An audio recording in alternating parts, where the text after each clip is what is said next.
Salut à tous, ici Benjamin Blanchard. Bienvenue sur ma chaîne où l'on explore ensemble le monde passionnant des technologies modernes. Si vous êtes intéressé par les dernières innovations et que vous voulez rester à jour sur ce qui change notre quotidien, pensez à vous abonner. Aujourd'hui, on va plonger dans un sujet incontournable des nouvelles tech. Prêts à découvrir? C'est parti. Bonjour à tous. Dans cette vidéo, je vais vous parler des néobanques, un sujet qui suscite de plus en plus d'intérêt. Qu'est-ce qu'une néobanque? Comment fonctionne-t-elle et en quoi se distingue-t-elle des banques traditionnelles?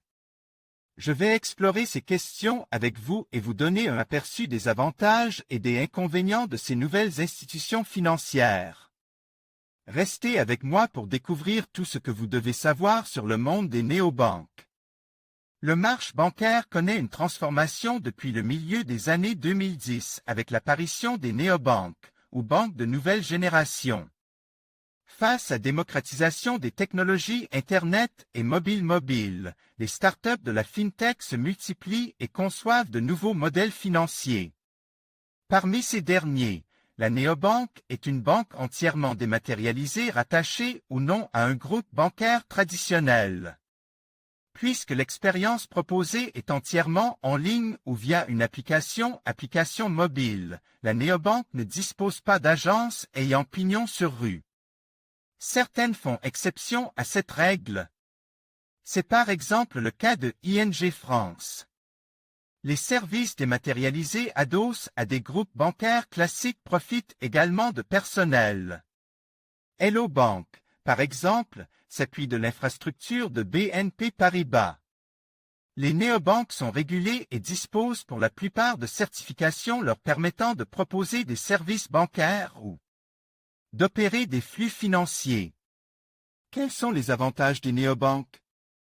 Puisqu'elles n'ont pas de patrimoine immobilier à gérer, comme des agences, moins de salariés et moins de logistique, pas de gestion. De distributeurs de billets, les néobanques sont en mesure de proposer des tarifs très compétitifs. Ainsi, il y a peu ou pas de frais sur la gestion d'un compte mais également sur les retraits effectués à l'étranger. L'ouverture d'un compte chèque est par ailleurs à la fois simple et rapide. Sur les offres standards, ces banques dématérialisées ne demandent aucun justificatif de revenus. Les néobanques proposent parfois de gérer différents types de monnaies et notamment de permettre des paiements en crypto-monnaie. Nous retrouvons ainsi la possibilité de gérer un porte-feuille de Bitcoin ou des Ethereum. Quels sont les inconvénients des néobanques? Puisque le personnel est restreint, les néobanques pèchent par le support utilisateur, notamment en ce qui concerne la souscription à certains services. Les échanges sont effectués via une messagerie mobile ou par téléphone. Ces établissements proposent également moins d'offres que les banques classiques, notamment en ce qui concerne les livrets d'épargne spécialisés. Il n'est également pas possible de souscrire à un crédit immobilier ou gérer un portefeuille d'actions. On retrouve cependant les traditionnels comptes chèques et livrets A et parfois des solutions à taux plus intéressants.